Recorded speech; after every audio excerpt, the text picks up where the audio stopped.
Sa ngayon ay mag-update si Jones TV sa mga bagong tanim ni Jones TV na saging.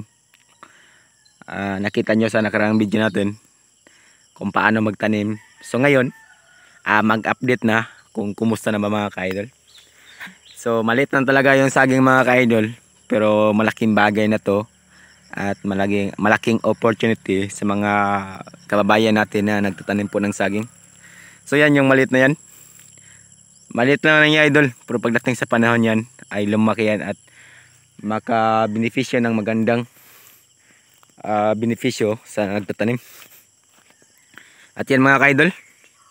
So bali siya mga natanim ko ngayon dito. Punta yun sa dulo yung yun mga ka-idol, saging yan. At dun sa dulo, ayan, mga saging yan mga ka-idol. So ganito lang po ang pagtanim mga ka-idol. Yung space talaga ang pinaka the best dyan. Kung ano man ang gusto nyo, nasa iyo lang yun. Ang importante dito, mapangalagaan kung paano mabubuhay. So ganyan mga ka-idol, maliit lang talaga yan. So ito, ganito ka simple, ganito ka basic kung paano magtanim po ng saging. So napapansin nyo mga ka-idol, yung saging na yan dyan, yung tanim ko nakaraan taon, ganyan na pala ang resulta. So dati naman yan ay napakaraming kahoy na pinutol ko mga ka-idol. Tapos ganito idol, ganito, binubugkal ko yan, tinatanggal ko yan, katulad yan mga ka-idol. So ganyan po kahirap sa pag-umpisa kung paano magtanim ng saging at iba pang mga gulay na pwedeng pagkitaan. So ganyang mga puno na yan sa bayabas, pag may time man ako, gagabutin ko yan para hindi yan tumutubo at maging isang damage sa ating mga tanim na saging. So ganito lang po mga ka-idol. So nakita nyo naman yung saging dyan, yun po ang successful kung paano magtanim.